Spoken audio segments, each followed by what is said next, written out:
Hello दोस्तों, स्वागत है आपका हमारे YouTube channel DSR study point में। तो बच्चों, आज हम बात करने वाले हैं क्लास 11th का। ये बच्चों 12th हो चुका है, तो ये 12th का नहीं है बच्चों, 11th का सैंपल पेपर है। तो यहाँ 11th है, ठीक है। थोड़ी सी गलती हुई थी, लेकिन ठीक है। तो ये सैंपल पेपर हम डिस्कस करने वाले हैं क्लास 11th का, ठीक है बच्चों। 11th का 3 घंटे का, आप सभी को पता है ये पेपर आप लोगों का होता है ना। अब जब तक आपके पेपर हो नहीं जाते तब तक लगातार मैं ना करीबन 5 से 7 सैंपल पेपर आप लोगों को इस चैनल पे अवेलेबल करा दूंगा, ठीक है। जिससे आप लोगों की 11th क्लास की पॉलिटिकल का ना जो पूरी पूरी मतलब मजबूत हो जाएगा, है ना। तो चलो वीडियो करते हैं शुरू और देखते हैं आखिर ये पेपर हमारा कैसे होने वाला है। तो आप सभी को पता होना चाहिए बच्चों, 80 नंबर का आपका ये बच्चों पेपर होने वाला है आपका। और जो पेपर होता है इसको 5 खंडों में क्या किया जाता है बच्चों, डिवाइड किया जाता है। यानी इसके 5 पार्ट्स हैं, जैसे A B C D E, जैसे क ख ग भी होता है, इस तरीके से है बच्चों। सभी प्रश्नों के उत्तर देना सभी बच्चों के लिए अनिवार्य है। 1 से लेकर 12 जो प्रश्न होने वाले हैं बच्चों, वो आपके बहुविकल्पीय प्रश्न होने वाले हैं। बहुविकल्पीय का मतलब क्या है, जो आपके एमसीक्यूज बेस पे होते हैं, ठीक है। तो एमसीक्यूज क्वेश्चन होने वाले हैं, जिसका आपको नंबर 1 मिलने वाला है। दूसरा प्रश्न अगर देखा जाए 13 से लेकर 18 तक, ठीक है। तो ये दो दो नंबर के प्रश्न होने वाले हैं और आपको 50 से 60 शब्दों में क्या करना है, इसका जवाब देना है। इससे ज्यादा आप लोगों का नहीं होना चाहिए, कोशिश करना इसी क्राइटेरिया में आपका हो जाए, ठीक है। इसके साथ साथ देखो बच्चों, 18 से लेकर जो 13 से लेकर 18 तो जो प्रश्न होने वाले हैं ये दो दो नंबर के होने वाले हैं, ठीक है। ये तो मैंने बता दिया। और 19 से लेकर 23 तक क्या है, 4 4 नंबर के आपके क्वेश्चन होने वाले हैं। 100 से 120 शब्दों में आपको क्या है, जवाब देना, इससे ज्यादा नहीं होना चाहिए। 26 से लेकर जो 24 से 26 तक जो है ना, वो आपका कार्टून भी होगा इसके अंदर, पैसेज भी होगा इसके अंदर, और मैप भी होने वाला है, ठीक है। कार्टून, पैसेज और मैप तीनों होने वाला है ना। और आपका 27 से लेके 30 तक आपकी 6 जो है ना, एक एक जो 6 6 नंबर के आपके क्वेश्चन होने वाले हैं, जिसको आप लोगों को 160 से 180 शब्दों में आपको क्या करना है, इसका जवाब देना है। तो चलो शुरू करते हैं और देखते हैं हमारा पहला प्रश्न। तो बच्चों देखो, पहला प्रश्न है कि आखिर जो इसमें है बच्चों, कि कठोर संविधान से क्या समझते हैं आप, है ना। कठोर संविधान किसे कहते हैं? ऑप्शन है जिसमें आसानी से संशोधन किया जा सके। अब बोलोगे संशोधन किसे कहते हैं? तो बच्चों, संशोधन का मतलब होता है बदलाव करना या परिवर्तन करना। तो क्या हम क्या कहें कि वह संविधान जिसमें आसानी से संशोधन हो जाए। दूसरा, जनता के निर्णय पर आधारित। तीसरा, जिसमें सफलतापूर्वक संशोधन ना हो सके। चौथा, इनमें से कोई नहीं। तो बच्चों, इस प्रश्न का राइट आंसर जो हो जाएगा, जिसमें आसानी से संशोधन ना हो सके, क्या है बच्चों, इसमें जैसे जिसमें सरलतापूर्वक या आसानी से संशोधन ना हो सके, उसे हम क्या कहते हैं बच्चों, कठोर संविधान कहते हैं। एक चीज बच्चों याद रखना, भारतीय संविधान में संशोधन करने की जो विधि है, वो आर्टिकल 368 में दी गई है। आर्टिकल 368 में बताया गया है किस तरीके से संविधान में संशोधन किया जा सकता है। इसीलिए भारत के संविधान को एक जीवंत दस्तावेज कहा जाता है, क्योंकि इसमें समय समय पे क्या किया जाता है बच्चों, बदलाव किया जाता है। चलो नेक्स्ट प्रश्न की ओर चलते हैं बच्चों। नेक्स्ट प्रश्न है कि हम हमारे मौलिक अधिकार कितने अनुच्छेदों में दिए गए हैं। यानी मौलिक अधिकारों का जो वर्णन है, वो कितने अनुच्छेदों में किया गया है। तो ऑप्शन है 12 से 32, दूसरा 14 से 35, तीसरा 14 से 32, और चौथा जो है हमारा 12 से 35। तो आप सभी को पता होना चाहिए बच्चों, हमारे मौलिक अधिकारों का जो वर्णन है, वो आर्टिकल अर्थात अनुच्छेद 12 से लेकर 32 के बीच में किया गया है। यानी ए इसका उत्तर बिल्कुल सही हो जाएगा, ठीक है। और आप लोग याद रखिएगा, प्रश्न ये भी पूछा जाता है कि सबसे पहले मौलिक अधिकारों की मांग सबसे पहले किसने की थी। तो याद रखिएगा, 1928 में मोतीलाल नेहरू समिति ने मौलिक अधिकारों की मांग सबसे पहले की थी। कितने मौलिक अधिकार है बच्चों? 6 मौलिक अधिकार थे। मूल संविधान में कितने हैं बच्चों? 7 मौलिक अधिकार है। कौन सा मौलिक अधिकार हटाया गया? तो इस चीज को जानना है, कौन सा मौलिक अधिकार हटाया गया था? तो 42वां जो था ना बच्चों, 42वें संविधान संशोधन द्वारा क्या किया गया था, संपत्ति के अधिकार को क्या किया गया, मौलिक अधिकार की श्रेणी से हटा दिया गया था। कब? 1976 में, ठीक है। तो इस चीज को आप लोग बिल्कुल याद रखिएगा। चलो आगे नेक्स्ट क्वेश्चन की ओर चलते हैं। नेक्स्ट बच्चों प्रश्न है कि भारत के मुख्य चुनाव आयुक्त की नियुक्ति कौन करता है? भारत के मुख्य चुनाव आयुक्त, आप सभी को पता है जो हमारे भारत में चुनाव कौन कराता है? चुनाव आयोग कराता है। चुनाव आयोग का जो अध्यक्ष होता है उसे चुनाव आयुक्त कहते हैं। ठीक है, भारत का मुख्य चुनाव आयुक्त की नियुक्ति कौन करता है बच्चों? राष्ट्रपति करता है ना? भारत के पहले चुनाव आयुक्त कौन थे? सुकुमार सेन भारत के पहले चुनाव आयुक्त थे और वर्तमान में राजीव कुमार है जो भारत के चुनाव आयुक्त है ना बच्चों? चलो आगे प्रश्न की बात करते हैं। नेक्स्ट प्रश्न है बच्चों कि राज्यपाल की नियुक्ति किसके द्वारा की जाती है? तो बच्चों राज्यपाल जो होता है, राज्यपाल की नियुक्ति जो होती है वो राष्ट्रपति के द्वारा किया जाता है ना बच्चों? जैसे कि पूरे देश के लिए राष्ट्रपति होता है, उसी प्रकार से राज्य के लिए क्या होता है? राज्यपाल होता है, जिसे हम गवर्नर भी कहते हैं। चलो आगे प्रश्न की बात करते हैं। नेक्स्ट है बच्चों, निम्नलिखित में से संयुक्त राष्ट्र संघ का कौन सा अंग नहीं है? ठीक है बच्चों, तो कौन सा इसमें बताना है? तो विश्व बैंक जो है वो संयुक्त राष्ट्र संघ यानी यूएनओ का अंग नहीं है इस चीज को। चलो नेक्स्ट प्रश्न की ओर देखते हैं बच्चों। नेक्स्ट प्रश्न है हमारा कि राज्यसभा के सदस्यों के लिए आयु निर्धारित कितनी की गई है? यानी राज्यसभा का अगर किसी व्यक्ति को सदस्य बनना है तो उसकी आयु कितनी होनी चाहिए? तो बच्चों याद रखिए आयु उसकी होनी चाहिए 30 वर्ष।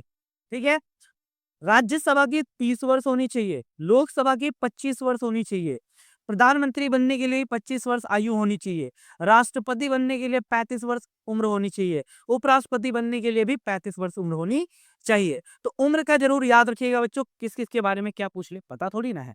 चलो आगे हम बात करते हैं। नेक्स्ट हमारा प्रश्न है बच्चों कि भारत में किस प्रकार की नागरिकता प्रदान की गई है? भारत में किस प्रकार की नागरिकता दी गई है? देखो बच्चों, नागरिकता दो प्रकार की होती है। एक होती है एकहरी नागरिकता, है ना, या एकल नागरिकता। एक होती है दोहरी नागरिकता, है ना बच्चों? जैसे कि अगर बात की जाए तो भारत में क्या है बच्चों? भारत में दोहरी नागरिकता नहीं है, भारत में एकहाली नागरिकता है। ठीक है ना? जैसे कि हमें ये बात पता है कि जिन देशों में संघात्मक शासन व्यवस्था होती है, फेडरल सिस्टम होता है, वहां दोहरी नागरिकता पाई जाती है। लेकिन भारत में संघात्मक शासन व्यवस्था होने के बावजूद भारत में क्या है बच्चों? एकल नागरिकता है, एकहरी नागरिकता है। आप भारत के किसी दूसरे राज्य में बिना वीजा बिना पासपोर्ट के आप जा सकते हो। वहीं अगर हम अमेरिका के बारे में बात की जाए तो अमेरिका के संविधान में ऐसा प्रावधान किया गया है कि अगर आप एक राज्य से दूसरे राज्य में जाओगे तो उसके लिए अलग वीजा पासपोर्ट लगेगा। क्यों? क्योंकि वहां दोहरी नागरिकता है। इस चीज को आप याद रखिएगा। चलो नेक्स्ट प्रश्न बात करते हैं कि 2 अक्टूबर 1959 में भारत में पंचायती राज व्यवस्था की शुरुआत किस राज्य में की गई थी? तो बच्चों भारत में पंचायती राज व्यवस्था की जो शुरुआत है वो राजस्थान में सबसे पहले की गई थी। राजस्थान के नागौर जिले में पंचायत की स्थापना या पंचायती राज व्यवस्था की स्थापना की गई थी। तो इसका बी ऑप्शन आपको बिल्कुल राइट हो जाएगा। ठीक है, नेक्स्ट बात करते हैं बच्चों, हमारा अभिकथन और कारण वाला ही प्रश्न है। जैसे कि दे रखा है, कोटेशन है कि भारत का संविधान एक जीवंत दस्तावेज है। हाँ बच्चों, बिल्कुल भारत का संविधान क्या है? एक जीवंत दस्तावेज है। क्यों? क्योंकि इसको समय समय पर ना बच्चों, मतलब अगर कुछ हमें बदलाव की जरूरत होती है ना तो हम इसे समय के अनुसार क्या कर सकते हैं? बदल सकते हैं। जैसे कि संशोधन, है ना? अब तक हमारे संविधान में 103 संशोधन हो चुके हैं। कितने हो चुके हैं? 103। तो हम कह सकते हैं हाँ भाई, भारत का संविधान क्या है बच्चों? एक जीवंत दस्तावेज है, क्योंकि समय के अनुसार इसे क्या किया जाता है? बदला जाता है। दूसरा, ये समय की आवश्यकताओं के अनुसार संशोधित किया जा सकता है। हाँ भाई, बिल्कुल किया जा सकता है। तो बच्चों इसका जो सही ऑप्शन हो जाएगा, ए और आर दोनों सही है तथा आर ए की सही व्याख्या करता है। तो ए ऑप्शन जो है आप लोगों का बिल्कुल राइट हो जाएगा। चलो आगे प्रश्न बात करते हैं कि किस देश के संविधान को शांति का संविधान कहा जाता है? तो जापान देश है बच्चों। जापान के संविधान को शांति के संविधान के रूप में भी जाना जाता है। सबसे शांत संविधान है इसका। ठीक है, चलो आगे हम बात करते हैं। राजनीति क्या है बच्चों? है ना? राजनीति क्या है? पहला ऑप्शन है शासन करने की कला है। दूसरा ऑप्शन है सरकार के क्रियाकलापों को ठीक से चलाने के लिए क्या देता है? हमें सीख देता है। हाँ बिल्कुल, प्रशासनिक संचालन के विषयों को हल करता है ना? तो बच्चों इसका तीनों ही ऑप्शन बिल्कुल राइट हो जाएगा, यानी इसका जो डी ऑप्शन है बिल्कुल राइट हो जाएगा। तो इस चीज को याद रखिएगा। चलो आगे बात करते हैं। तो इसमें प्रश्न है बच्चों, लिबर्टी शब्द की उत्पत्ति किस भाषा से सबसे हुई है ना? ये आप लोगों के लिए होमवर्क है बच्चों। अगर जिस बच्चे को इसका आंसर पता है उसे कमेंट बॉक्स में जरूर लिखना है। इसको मैं नहीं कराने वाला, एक क्वेश्चन तो जरूर आप लोगों के लिए दूंगा, कम से कम आपको भी तो देखे कितना आपको समझ में आया है। तो चलो ये आप मुझे कमेंट बॉक्स में इसका उत्तर बताना, ठीक है। नेक्स्ट बात करते हैं बच्चों, हम जो अगर बात की जाए तो खंड बी में आ चुके हैं, ठीक है। चलो, तो ये नहीं है, ठीक है। तो देखते हैं इसके बारे में। पहला हमारा प्रश्न है बच्चों कि प्रत्यक्ष और अप्रत्यक्ष लोकतंत्र किसे कहते हैं? प्रत्यक्ष लोकतंत्र और अप्रत्यक्ष लोकतंत्र किसे कहते हैं? तो देखो, प्रत्यक्ष लोकतंत्र में क्या होता है बच्चों, जनता के द्वारा क्या किया जाता है, शासन को चलाया जाता है। दूसरा, प्रत्यक्ष लोकतंत्र में प्रत्येक व्यक्ति स्वयं को शासक के रूप में क्या करता है बच्चों, मानता है। जैसे प्राचीन यूनान में, है ना, नगर क्या होते थे, छोटे होते थे। तो जब नगर छोटे होते थे तो जब भी कोई डिसीजन लेना होता था ना बच्चों, तो सब लोग वो एक साथ खड़े हो जाते थे और आपस में मिलजुल कर क्या करते थे, वो लोग निर्णय लिया करते थे। तो इस प्रकार से प्रत्यक्ष लोकतंत्र आपको समझ में आ गया होगा, जिसमें जनता शासन करती है ना। पेपर में आपसे पूछ सकता है, प्रत्यक्ष लोकतंत्र किन क्षेत्रों में पाया जाता है? जहां जनसंख्या क्या होगी बच्चों, कम होगी, जहां क्षेत्रफल क्या होगा, कम होगा, उन क्षेत्रों में प्रत्यक्ष लोकतंत्र को देखा जा सकता है। एक होता है अप्रत्यक्ष लोकतंत्र। अप्रत्यक्ष लोकतंत्र में बच्चों क्या होता है कि अप्रत्यक्ष लोकतंत्र में चुनाव के द्वारा क्या करती है, जो जनता होती है ना, वो अपने उम्मीदवार या अपने प्रतिनिधि को क्या करती है, चुनती है। किसको देकर बच्चों, वोट को देकर क्या करती है, अपने प्रतिनिधि को चुनती है। दूसरा, जबकि इसके साथ साथ क्या होता है बच्चों, अप्रत्यक्ष रूप से जनता क्या करती है, अपने प्रतिनिधि को स्वयं क्या करती है, चुनती है। और ये शासन व्यवस्था किन क्षेत्रों में होती है, जहां जनसंख्या ज्यादा होती है, पहला। दूसरा, जिन क्षेत्रों का क्षेत्रफल क्या होता है, ज्यादा होता है, उन क्षेत्रों में क्या होता है बच्चों, अप्रत्यक्ष लोकतंत्र को अपनाया जाता है। चलो नेक्स्ट प्रश्न की बात करते हैं बच्चों। नेक्स्ट प्रश्न है बच्चों कि राज्यपाल केंद्र सरकार के एजेंट के रूप में काम करता है, क्या ये सही है? तो हाँ बच्चों, कई लोगों का मानना यह है कि जो राज्यपाल होता है वो सेंट्रल गवर्नमेंट यानी केंद्र का एजेंट होता है, क्योंकि राज्यपाल की नियुक्ति कौन करता है बच्चों, राष्ट्रपति करता है। और इसलिए संबंधित राज्य में क्या होता है, राज्यपाल केंद्र सरकार का क्या होता है, एजेंट के रूप में काम करता है। इसके जरिए उनके समाज और राजनीति पर क्या होता है, असर डालना चाहता है ना, क्योंकि राष्ट्रपति की चुनाव कर रहा है तो हम कह सकते हैं, ठीक है। चलो नेक्स्ट प्रश्न की बात करते हैं। नेक्स्ट इसमें प्रश्न है बच्चों कि लोकसभा का सदस्य बनने के लिए क्या योग्यता होनी चाहिए, है ना। लोकसभा का सदस्य बनने के लिए क्या योग्यता होना चाहिए? तो बच्चों पहला तो भारत का नागरिक होना चाहिए। दूसरा वर्ग, लोकसभा है ना, 25 वर्ष उम्र होनी चाहिए, पागल या दिवालिया ना हो और किसी लाभ पद पर ना हो। ये अगर चारों योग्यता है तो वो लोकसभा का क्या बन सकता है बच्चों, सदस्य बन सकता है ना। तो ये बात तो आपको पता होगा। इसके साथ साथ और लोकसभा के बारे में और आप लोगों को कुछ और बातें बता देता हूँ। लोकसभा को निम्न सदन भी कहा जाता है। लोकसभा जो होती है एक अस्थायी सदन होता है। इसके साथ साथ लोकसभा को 5 साल से पहले भी भंग किया जा सकता है। लोकसभा का जो अध्यक्ष होता है उसे स्पीकर कहते हैं। वर्तमान में ओम बिड़ला जो है वो लोकसभा के स्पीकर है। इससे पहले जो थे ना बच्चों, वो सुमित्रा महाजन थी, अभी ओम बिड़ला इसके अध्यक्ष हैं, है ना। तो इस तरीके से इसकी जो सदस्य संख्या होती है वो होती है बच्चों 545, जिनमें से 2 एंग्लो इंडियन द्वारा चुने जाते हैं, है ना। तो ये होता है लोकसभा की संरचना। चलो नेक्स्ट बात करते हैं बच्चों कि क्वेश्चन है कि सर्वोच्च न्यायालय के न्यायाधीशों को पद से हटाने की प्रक्रिया का वर्णन कीजिए। तो आप लोगों को ये बात पता होगी बच्चों, राष्ट्रपति जैसे सर्वोच्च न्यायालय के जो न्यायाधीश है उनको हटाया किस प्रकार जाता है, पहला महाभियोग के द्वारा। अब आप बोलोगे महाभियोग होता क्या है? तो बच्चों एक महाभियोग एक ऐसा प्रोसेस होता है, एक ऐसी विधि होती है जिसमें लोकसभा और राज्यसभा दोनों के सदस्य क्या होते हैं, शामिल होते हैं। अगर लोकसभा अगर बात की जाए, लोकसभा और राज्यसभा दोनों को मिलाकर अगर 2/3 बहुमत यानी 2/3 अगर सदस्य, है ना, अगर इस बात पे राजी हो जाए कि न्यायाधीश को हटा देना चाहिए, उस स्थिति में न्यायाधीश को हटाया जा सकता है। और इस पूरी प्रक्रिया को क्या कहते हैं बच्चों, महाभियोग कहते हैं। और याद रखना, आज तक एक बार चलाया गया था लेकिन वो सफल नहीं हुआ है ना, और आज तक किसी पर लगाया भी नहीं गया। दूसरा, अयोग्यता के आरोप पर, अगर वो योग्य ना हो। तीसरा, विशेष बहुमत, जो मैंने आप लोगों को ये बताया, इसे विशेष बहुमत भी कहा जाता है, या दोनों सदनों में बहुमत हो। इसके साथ साथ या तो वो त्यागपत्र दे दे, या तो उसकी मृत्यु हो जाए। इन सभी कारणों से क्या हो सकता है बच्चों, न्यायाधीश को उसके पद से हटाया जा सकता है।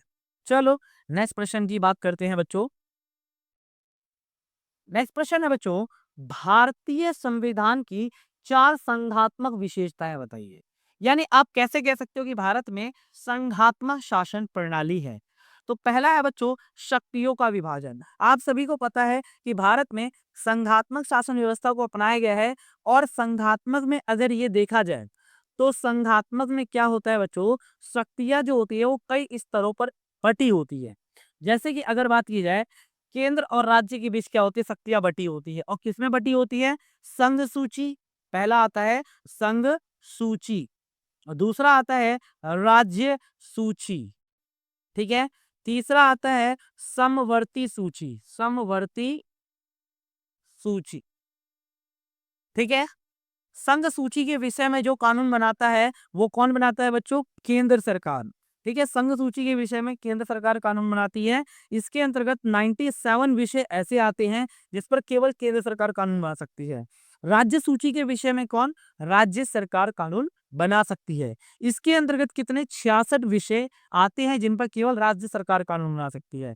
समवर्ती सूची के अगर विषय में देखा जाए तो समवर्ती सूची के विषय में 47 विषय ऐसे आते हैं जिस पर केंद्र सरकार और राज्य सरकार दोनों क्या करती है, मिलकर कानून बनाती है, ठीक है। तो इसलिए हमारे भारत में क्या है, शक्तियों का बंटवारा। दूसरा, स्वतंत्र न्यायपालिका। जिन देशों में संघात्मक शासन व्यवस्था होती है उसमें न्यायपालिका पूरी तरीके से स्वतंत्र होती है बच्चों, डिसीजन लेने के लिए।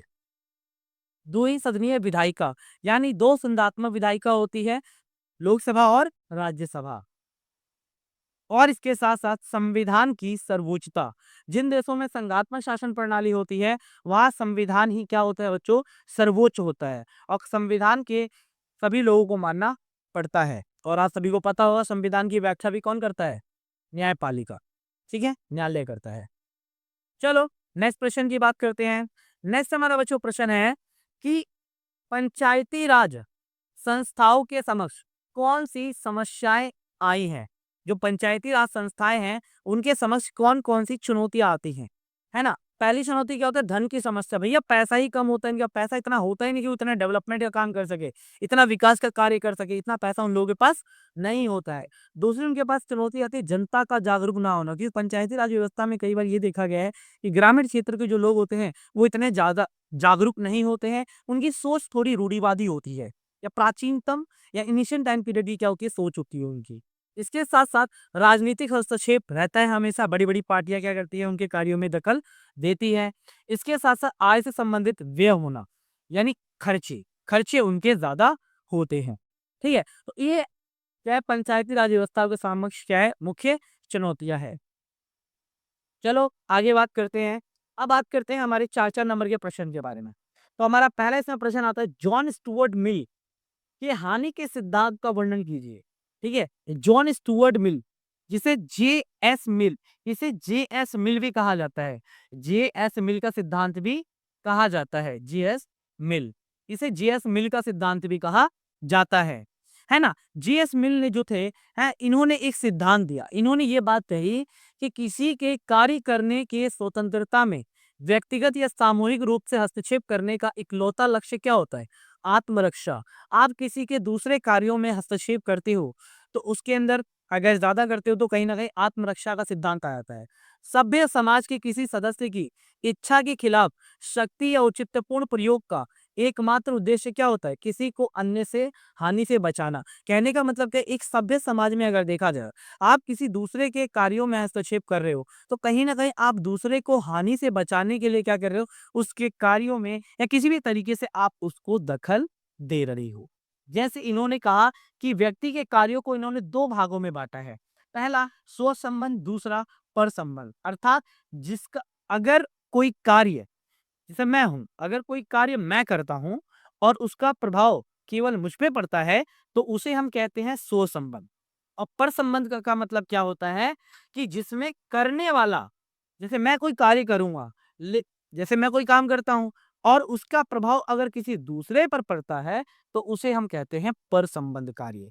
तो जॉन स्टुअर्ट मिल ने क्या है, व्यक्ति के कार्यों को दो भागों में बांटा है, स्व संबंध और पर संबंध। देखो जैसे क्या रखा है कि जिसमें करने वाले कार्य का प्रभाव अन्य बाहरी व्यक्तियों के ऊपर भी पड़ता है, यदि उन कार्यों से दूसरों को कोई बड़ी हानि पहुंच रही है तो ऐसी परिस्थिति में राज्य क्या कर सकता है, उन पर प्रतिबंध लगा सकता है ना बच्चों। अगर कोई दूसरे पर ना मतलब अटैक करता है या किसी भी तरीके से हानि पहुंचाता है तो वो हमारा पर संबंध कार्य होता है। तो दो प्रकार के कार्य होते हैं, स्व संबंध और पर संबंध।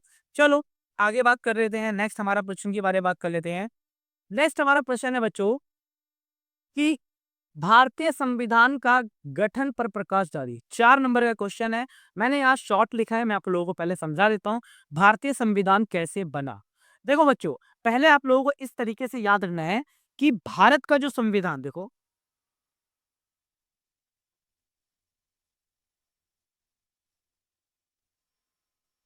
ठीक है। तो देखो बच्चों, पहले अगर हमारा भारत का जो संविधान है, ये किसके द्वारा बनाया गया था? एक संविधान सभा द्वारा बनाया गया। इस संविधान सभा द्वारा क्या किया गया था? भारत का संविधान बनाया गया था। संविधान सभा में जितने भी सदस्य थे, उनका चुनाव क्या हुआ था? अप्रत्यक्ष तौर पर हुआ था, यानी जनता के द्वारा उनका चुनाव नहीं हुआ था, है ना। इसके अंदर कितने 389 सदस्य थे बच्चों, 389 सदस्य थे संविधान सभा में। जिनमें से अगर बात की जाए 292 कहाँ के थे? ब्रिटिश प्रांत के थे। 4 क्या थे बच्चों? चीफ कमिश्नर थे। और 93 क्या से थे बच्चों? देसी रियासतों से थे। जो देसी या रजवाड़ी जो थे ना, उनसे संबंधित थे। तो इस तरीके से 389 क्या थे बच्चों? भारतीय संविधान को बनाने में सदस्य थे। लेकिन जब भारत को आजादी मिली तो आजादी या विभाजन के बाद बहुत सारे सदस्य कहाँ चले गए थे? पाकिस्तान में चले गए थे, है ना। तो उस समय संविधान बनाने के लिए 299 सदस्य बचे हुए, और इनमें से 284 सदस्यों ने क्या किया था? हमारे संविधान पर हस्ताक्षर किया था। इस संविधान सभा की अगर बैठक के बारे में बात की जाए, पहली बैठक हुई बच्चों 9 दिसंबर 1946 को। दूसरी बैठक हुई 11 दिसंबर 1946 को। तीसरी बैठक हुई 13 दिसंबर 1946 को। इस तरीके से संविधान सभा की टोटल 165 बैठकें हुई थी बच्चों। ये देखो लिख रखा है ना, 165। इस तरीके से 165 बैठकें हुई संविधान सभा की।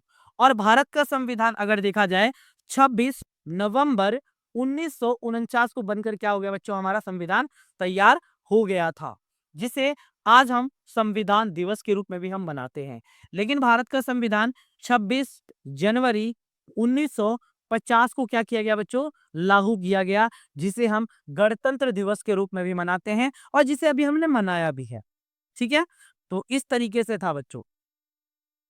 संविधान सभा के कुछ अध्यक्ष भी थे, जैसे कि अगर बात की जाए बच्चों, अस्थायी अध्यक्ष कौन थे? डॉक्टर सच्चिदानंद सिन्हा। ठीक है बच्चों। इसके साथ साथ राजेंद्र प्रसाद क्या थे? स्थायी अध्यक्ष थे। इसके साथ साथ जो प्रारूप समिति के अध्यक्ष कौन थे? भीमराव अंबेडकर। सदस्य संख्या 389 थी। 292 ब्रिटिश प्रांत के थे, 4 चीफ कमिश्नर, 93 देसी रियासतों से थे। 14 अगस्त 1947 को विभाजित भारत में क्या हो गए थे? मतलब भारत विभाजित हो गया। तो विभाजित होने के बाद आप सभी को पता है कितने 299 सदस्य रह गए थे, जिनमें से 284 सदस्यों ने संविधान पर हस्ताक्षर किया था। इस तरीके से भारत का संविधान क्या हुआ था बच्चों? बना था। अब बात करते हैं बच्चों इसके अंदर कि भारत के चुनाव आयोग के 4 मुख्य कार्य बताएं कि भारत में जो चुनाव आयोग है इसके कार्य क्या-क्या हैं। पहला, चुनाव आयोग क्या करता है? मतदाता सूची तैयार करता है, यानी वोटर लिस्ट जारी करता है। दूसरा, चुनाव का तारीख तय करता है, तरीका तय करता है। तीसरा, चुनाव का निरीक्षण करवाता है ना बच्चों? इसके साथ-साथ क्या होता है बच्चों कि राजनीतिक दलों को चुनाव चिन्ह देता है ना? फिर वोटों की गिनती करवाता है, और वोटों की गिनती होने के बाद चुनाव के परिणाम घोषित कौन करता है बच्चों? चुनाव आयोग। ये सारे काम करता है। नेक्स्ट क्वेश्चन है बच्चों कि राष्ट्रपति की शांतिकालीन शक्तियों का वर्णन कीजिए। नेक्स्ट प्रश्न ये है। अब राष्ट्रपति का आप सभी को मत देखो, राष्ट्रपति को सभी महत्वपूर्ण मुद्दों और मंत्रिपरिषद की कार्यवाही के बारे में सूचना प्राप्त करने का बच्चों अधिकार है। पर मंत्रिपरिषद प्रधानमंत्री का होता है। प्रधानमंत्री का ये कर्तव्य है कि राष्ट्रपति द्वारा मांगी गई सभी सूचनाएं क्या करेगा, उसे देगा। किसे? राष्ट्रपति को। इसके साथ साथ राष्ट्रपति प्रधानमंत्री को पत्र लिखकर देश की समस्याओं के बारे में जानकारी प्राप्त कर सकता है।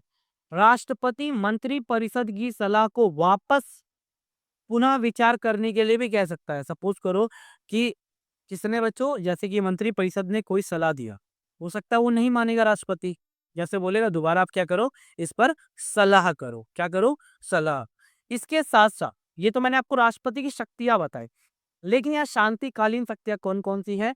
352, 356 और 360।